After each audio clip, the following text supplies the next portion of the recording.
परम पूज्य छोटे भैया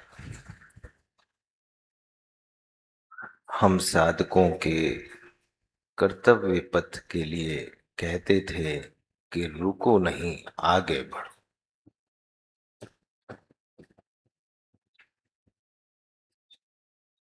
और विवेकानंद जी भी यही कहते थे कि जागो, उठो, तब तक चलते रहो जब तक अपने लक्ष्य को प्राप्त नहीं करो। गुरु महाराज ने भी कहा है, ठहरो मत। और परम पूज्य उसके लिए एक प्रसंग सुनाते थे कि एक लकड़हारा था। वो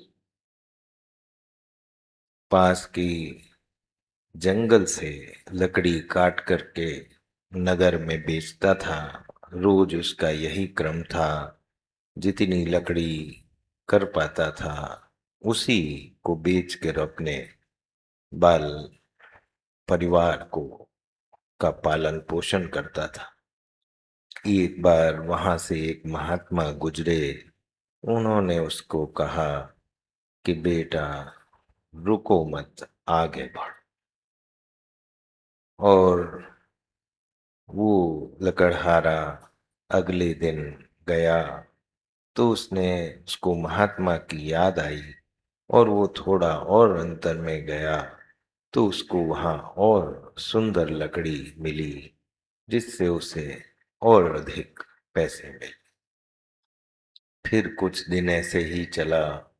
फिर उन्होंने कहा, उसको फिर याद आई महात्मा की कि रुको मत, आगे बढ़ो। तो वो और आगे बढ़ा। अंदर गया जंगल में तो वहां चंदन की का वन मिल गया। वो चंदन की लकड़ी का व्यापारी बन गया। पैसे और हो गए।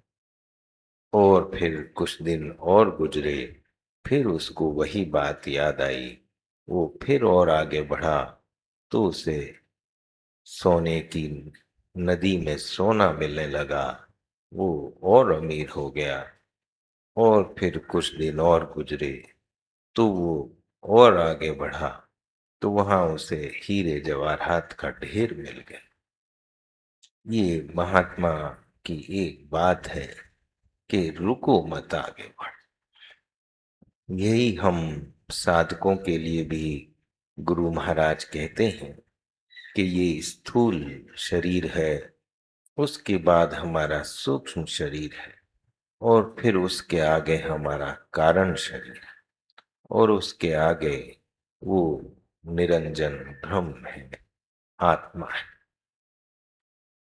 ये कल जैसा हम सुन रहे थे कि स्थूल शरीर का जब हम स्थूल का ही जब साधक अपने को जो जिज्ञासा परमात्मा के चलने से पहले होती है, उसमें उसी को वो अपना सब कुछ मानता है, स्थूल शरीर को ही उसका आपा समझता है।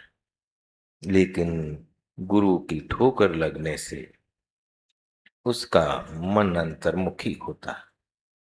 और वो जब अंतर्मुखी होता है तब जो पांच कोश कहे गए हैं, अन्न में, प्राण में, मनो में, विज्ञान में और आनंद में, उसमें से स्थूल शरीर के पार होते ही वो अन्न में और प्राण में निर्मल हो जाते हैं। और वो अंतर्मुखी हो आगे बढ़ता है, जहां मन की साधना करता है। गुरु की बतलाई वो मन की साधना करता है, क्योंकि पहला स्थूल शरीर था, अब ये सूक्ष्म शरीर है, यानी मानसिक शरीर। यहाँ मानसिक शरीर है सूक्ष्म रूप से, जहाँ पर हमारी जो हमारे विचार हैं, जो हमारे और तरीके की वासनाएं रूपी जो विचार हैं, वो सब अच्छे बुरे सब रहते हैं। इनको, ये जो साधना गुरु महाराज ने हमें बताई, वो उसको मन को साधने की क्रिया। क्योंकि मन या तो ऊर्ध्वगामी होता है या अधोगामी होता है। वो ऊपर को भी ले जाता है और नीचे इंद्रियों की तरफ भी ले जाता है। इसी के लिए गुरु महाराज ने कहा कि अपने एक ही लक्ष्य पर अपने मन को साधे रहना, ये तप है। और इस तप का फल ये है कि हम इंद्रियों को संयम कर लेते हैं। वही ब्रह्मचर्य है, वैराग्य।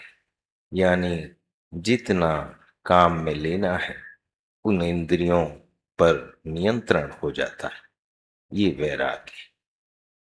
और परम पूज्य ने कहा कि ये मन, उसमें सात्विक धारा आती है गुरु के द्वारा भेजी हुई, लेकिन ये मन मंडलाकार है। ये घड़े की तरह है। जैसे अगर हम नल के नीचे घड़ा रख दें तो वो सीधा नहीं रहता, वो एक तरफ को झुक जाता है। इसी के लिए उसको किसी और के, उसकी आवश्यकता होती है। उन हाथों से वो सीधे होता है। और तब जब उसका मुख ऊपर की ओर होता है तो वो सात्विक विचारों को ग्रहण करने लगता है। और ऐसे यही मन की साधना से एक समय आता है कि जब वो मन की कैद से हमको आजाद कर देता है और हमारा जो कारण शरीर है वो हमको इस साधना में दिखने लगता है। जब कारण शरीर दिखता है तब हम को ये जो मैं और मेरा जो ज्ञान है वो होता है।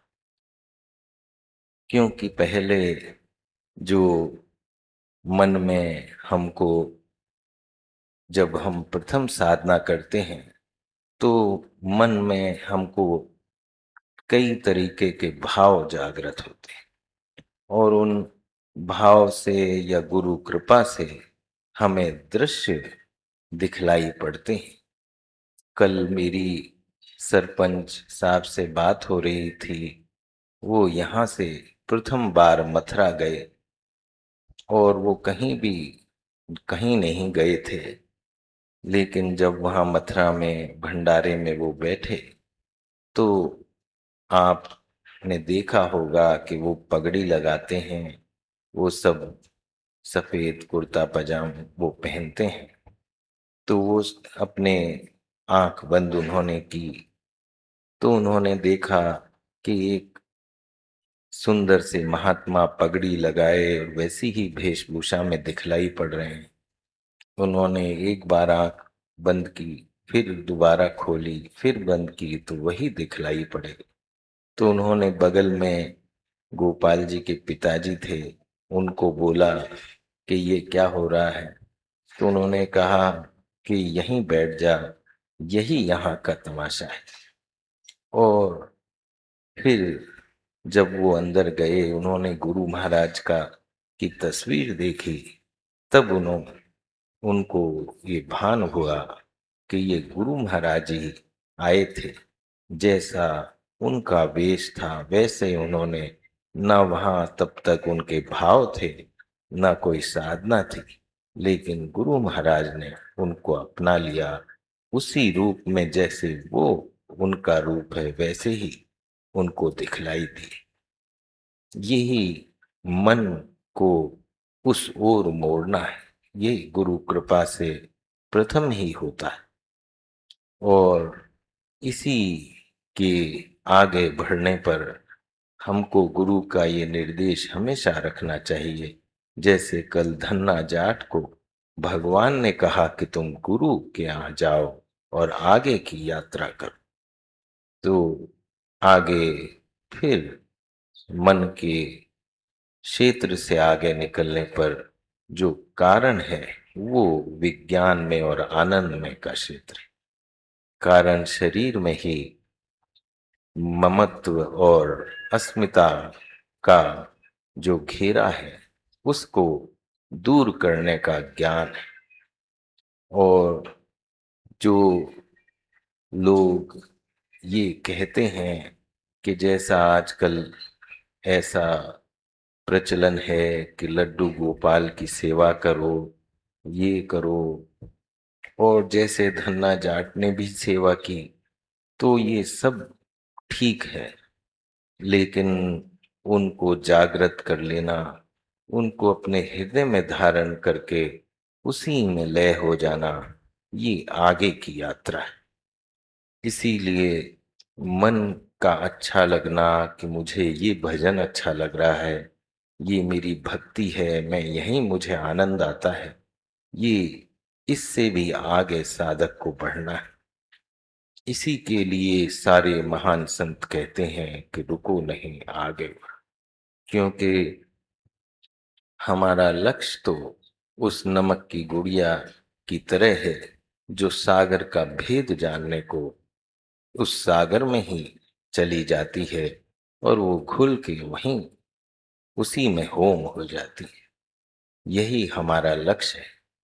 और यही कहा गया है कि विज्ञान में ज्ञान, प्रेम और जो आनंद है वो कारण शरीर का की उपस्थिति का द्योतक है। हमारी वहां पर बैठक है जहां पर वहां परम आनंद है, वहां प्रेम है और वहां ज्ञान है। ये दोनों ही, ज्ञान और आनंद दोनों ही एक ही है। यहाँ उसका कोई भेद नहीं है। वहीं असीम शांति है। लेकिन गुरु महाराज कहते हैं कि जहां पर शब्द है या शब्द का बोध है, जहां पर आनंद है या आनंद का बोध है, जहां पर प्रकाश है या प्रकाश का बोध है, वहां तक माया है। वो अपना बंधन अभी भी एक आखिरी पर्दा है जो इस आनंद में कोश के आगे की ओर वो इशारा करते हैं। इसीलिए वो कहते हैं कि रुको नहीं, आगे बढ़ो। यहाँ भी उस आनंद के फेर में नहीं पड़ना। हालांकि ये भी बहुत दुर्लभ है, उच्च कोटि के साधकों को ही प्राप्त होता है।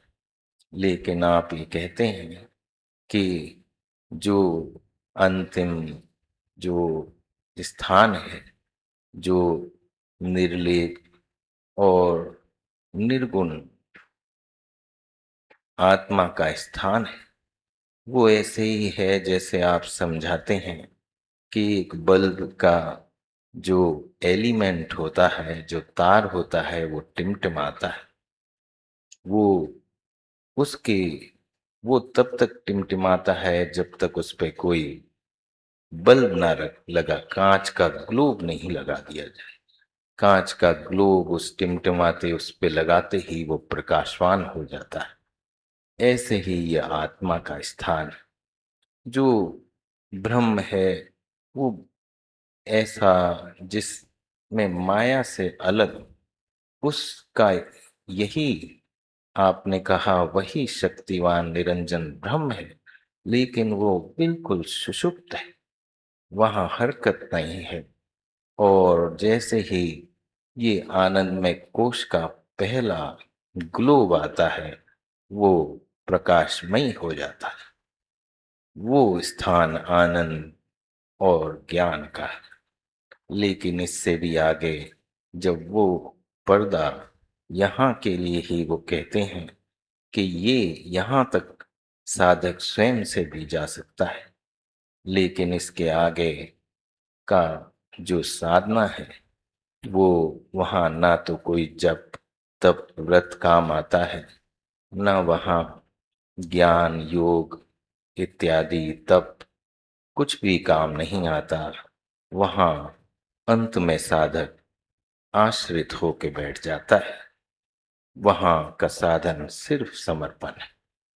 वहाँ की साधना कुछ भी नहीं है। वहाँ समर्पण यानी कि उसकी प्रार्थना, भिक्षा, प्रतीक्षा और उसकी ओर देखते रहना टकटकी लगाकर, वही यहाँ की साधना है। जैसे कबीर साहब ने एक दोहे में कहा है कि उसके लिए तो गंगा का, यमुना का, सरस्वती का जल भी कोई धूल के बराबर है। उसको तो केवल चातक की तरह स्वाति की उस बूंद का इंतजार, वही वो उसकी अवस्था होती है जहां गुरु रूप वापस से आकर के उसको उसका आलिंगन करता है।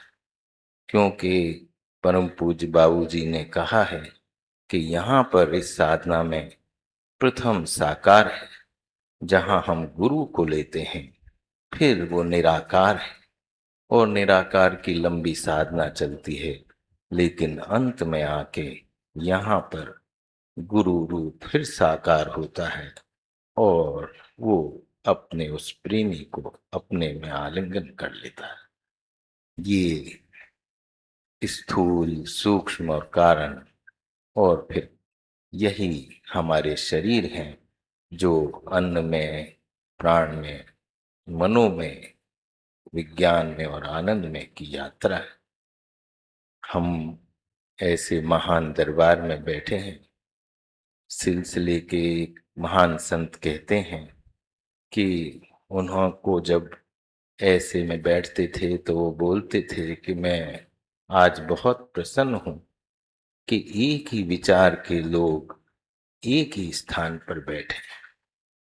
ये ही कारण है कि हम बिना किसी मेहनत के, बिना किसी उसके, ऐसी महान अवस्था का रसपान कर रहे हैं, ऐसी महान स्वाति बूंद का रसपान कर रहे हैं। ये अत्यंत दुर्लभ है कि सब एक सरीखे लोग एक विचार पर बैठे।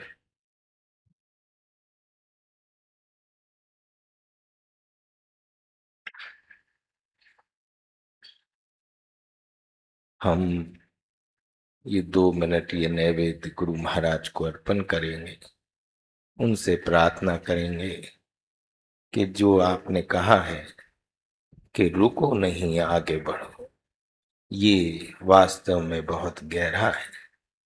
आपका हर पल हमारे साथ हो और आप हमारे वहां हमेशा थामे रहें, यही आपसे प्रार्थना है। ऐसे पवित्र स्थान पर पवित्र सत्संग का होना ही बहुत बड़ी दुर्लभ बात है। 2 मिनट आंख बंद कर ये नैवेद्य गुरु महाराज को अर्पण करें और प्रार्थना करें हम सब पर कृपा बनाए रखें।